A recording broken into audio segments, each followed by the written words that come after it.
Hey, what is up, everyone? It's the guy here, and welcome back to another episode of Themindhere, the bi-weekly podcast where I provide my thoughts on new knowledge I've learned, projects I'm working on, and current events. Topics may be random, but I hope that with each episode you can come away with a fresh perspective on the universe. Welcome to all of you who are here for the first time. If you like my content and want to see more, please consider subscribing.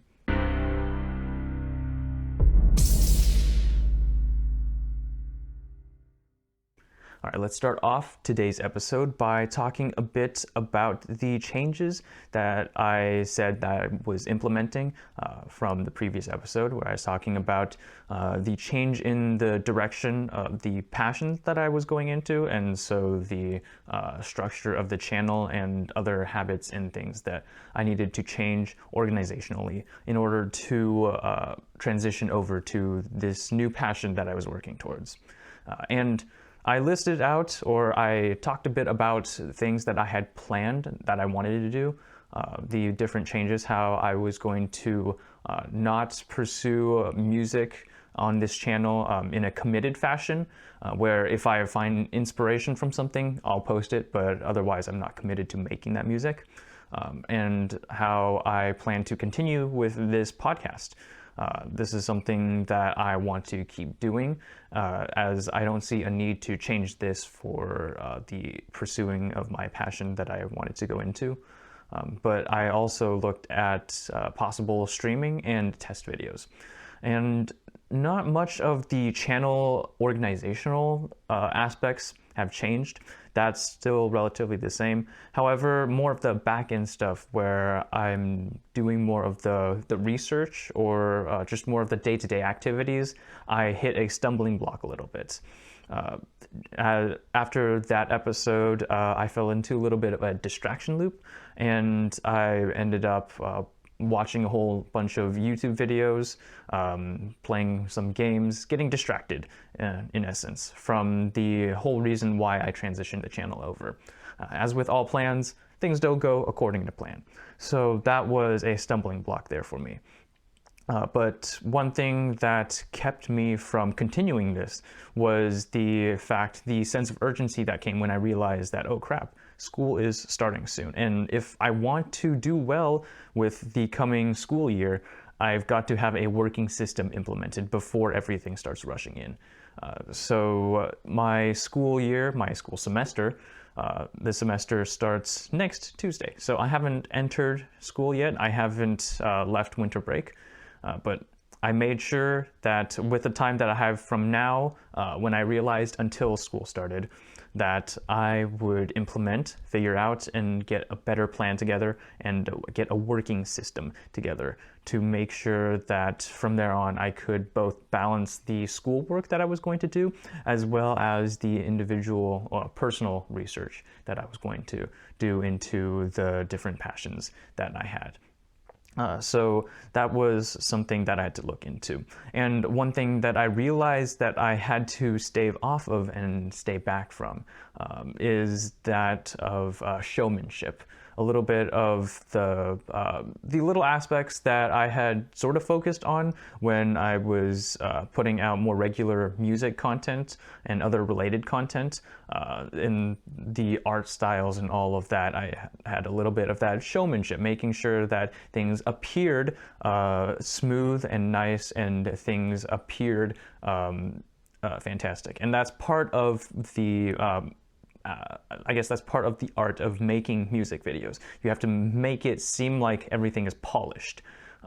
But that's something that I have to change that mindset a little bit from, because where I'm going now, I'm very much a beginner in this aspect, and so I can't expect myself to focus on that showmanship aspect of, for example, making super polished videos explaining these different concepts, since A, I still have trouble understanding it myself, so focusing on the appearance really doesn't make sense, and B, there's a more fundamental knowledge that I have to focus on.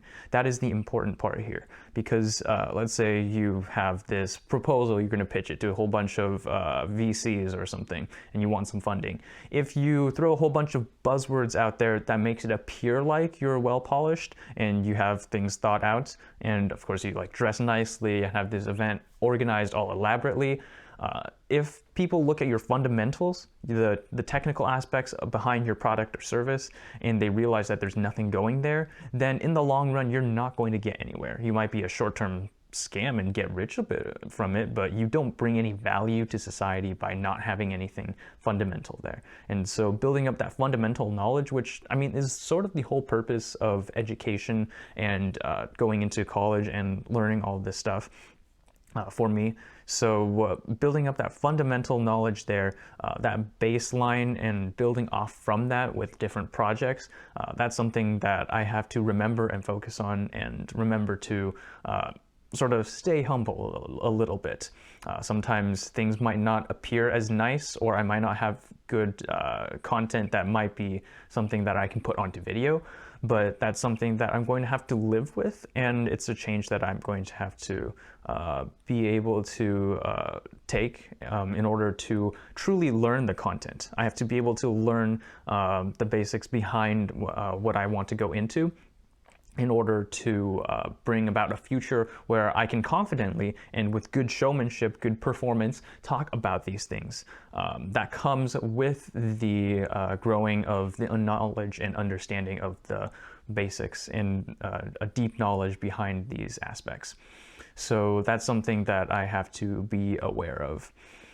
And obviously that means that with the YouTube channel, besides these regular episodes, I'm going to probably cut back on a whole bunch of things. The gaming streams, with school starting up, I'll probably have much less frequently, especially if I want to really focus in onto this passion or interest.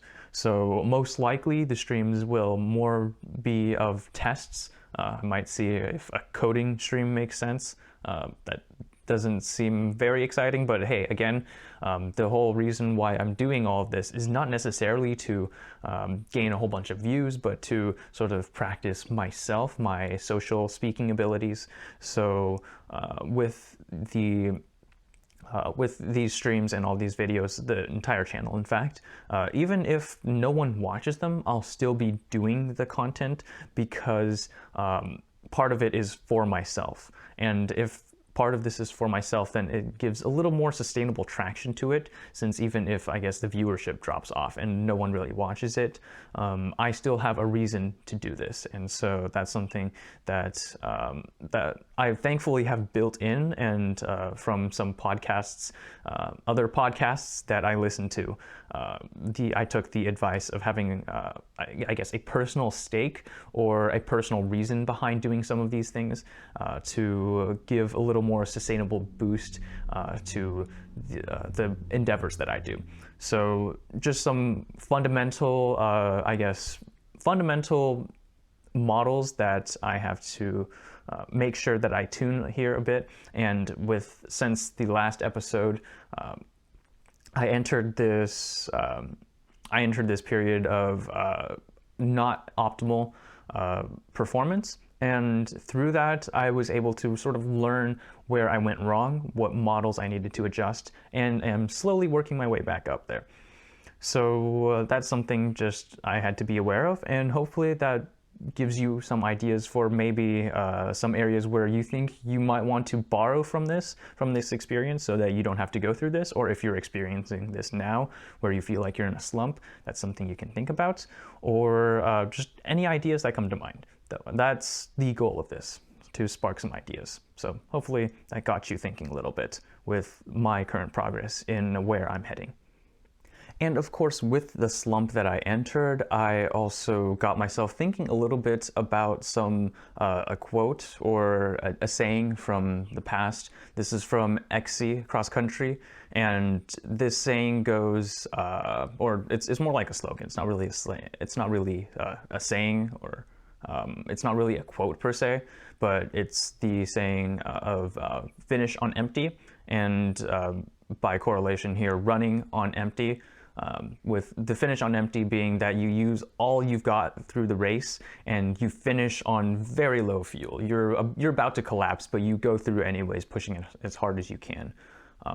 And I thought of this because of the slump. I wasn't performing at an optimal level, and I was thinking, okay, well, this sort of relates to that in the sense that that I think about, for the most part of our human experiences, we aren't performing at an optimal level at all. And that can attribute to two things, I think. The first being the fact that a lot of things we do are on autopilot. A good chunk of all the actions you do, just the pure actions like blinking or breathing or raising your hand to do something, a good chunk of those are involuntary and on autopilot by the brain. And that's just because your brain is a very energy-hungry organ in your body, and if you can sort of not use that conscious mental power to do these actions, then that's very energy efficient to have them automated in that sense. So a good chunk of your actions are on autopilot. But even with some of the more conscious actions you do, like say you're going to do dishes or something, a good chunk of that you're not even paying attention to doing that. It's sort of just muscle memory at this point, and you just go through the motions of doing it. So a good chunk of things we are on autopilot with, and that can contribute to the not optimal performance. In the sense that, especially when you need to pay attention to some of the details, that can lead to some stagnation. And where that's relevant could be in practice, where you have to pay attention to what you're doing and be able to improve on it, or if you're doing some analysis of something. If you just go through the motions of it, if you just go through the motions of doing something during practice, you're not really practicing anything other than maybe, I guess, the physical motions and becoming more familiar with that. But if you can't find where you're doing things wrong and you can improve, then you'll become stagnant. And with analysis areas, if you don't pay attention, then if you just go through the motions of looking through these things, finding certain things based off of something that you already know about, then if you're not looking for new areas to improve, you're going to be stagnant, and that can lead to some subpar performance. But another area that is pretty important, that's more relevant to the slump that I experienced, is the fact that our motivations and our performance just rises up and down. It's somewhat cyclical, but it's also somewhat unpredictable. Sometimes our performance is super high and we're able to do a lot of things, put out some high quality work pretty quickly, and other times we just feel very lazy and we can't get much done. And with that, we sort of have to design the systems and tools we use to be able to perform well even when we ourselves are not performing at an optimal level. So we have to sort of design our systems to work under failure mode. And what that means is that, say you have an organization system, and you start using it and you feel this sort of gusto of like keeping to these checklists and your calendar and whatnot. But what happens when you don't feel like doing anything the next day? What happens with that system? Does it keep you on track and get you by with the minimal amount of tasks you need to get done without your whole life disintegrating? If that doesn't happen, then the system isn't designed well for failure modes. And unfortunately, a good chunk of the time that we operate is in failure mode. This could be with our personal lives. This could be with just pure manufacturing production. A good chunk of the time, the assembly lines are down. How do we operate when a good chunk of stuff is not operating like it's supposed to be? Right? So it's the ability of a system to work well when it's not under good conditions that's important to design into. So I don't really have any, I guess, ideas of what will work, more of a trial and error, but something also to just pay attention to. If a system is designed well, then it should work well even under failure mode. And that's another important thing too. When you're not in failure mode and when you're feeling good, it's important to sort of keep that momentum and sort of apply that to your systems. When you are performing well, you can sort of bring up all of your systems with you and use that motivation to improve the techniques you're doing things, your system that you're using to organize yourself, maybe the work environment or some mentality. That way, when things do drop back down again at some point, you drop back down to a higher level of a failsafe, where you were here before at a failsafe, you were pretty low, and then when you're at a high level, you were able to bring up that baseline so that when you drop back down again, it's not as low. So it's important to sort of take advantage of when you have high performance to improve your systems. And then when you're at low performance, sort of observe what's going on. Don't try to push yourself too hard, in the sense that it might create some more negative tension with yourself if you start berating yourself for all of this stuff that you aren't able to complete. That's not helpful. But if you just sort of sit back and observe how things are, notice that, okay, after dinner, I really start having my motivation drop, or after I play this game or something, I don't feel like doing anything else, or after I eat this, I don't feel well and energized. So if you sort of sit back and notice these things, sort of write it down, then you create this knowledge source where you can take from when you do feel like you want to improve. And when you do have that motivation, you can then take that knowledge and go, okay, when I wasn't performing well, the system did well here, but it didn't perform well here. How can I make sure that if I do fall back down again, it will keep me up? So that's something that I find that is pretty important and can apply to basically anything that we do procedurally, or anything that has to involve, I guess, a service or a production of a good, because for the most part, you're operating under failure mode. So in order to have a good system, a working system, you've got to make sure that it operates well under failure mode. Even if the system has operates super well under normal conditions, if it can't operate well when things are starting to fail, then it's basically useless in a human world. All right, that's going to wrap it up for this episode. Thank you so much for listening. I appreciate all the support you all have given me. If you have any questions, comments, or concerns, please feel free to leave them down in the comment section below. And if you found this episode or this podcast to be insightful in any sort of way, I would be grateful if you shared this with your friends or family and grow our network and our community organically. I don't want to obnoxiously advertise, but if you do find this interesting, then I would hope to spread these ideas to other people.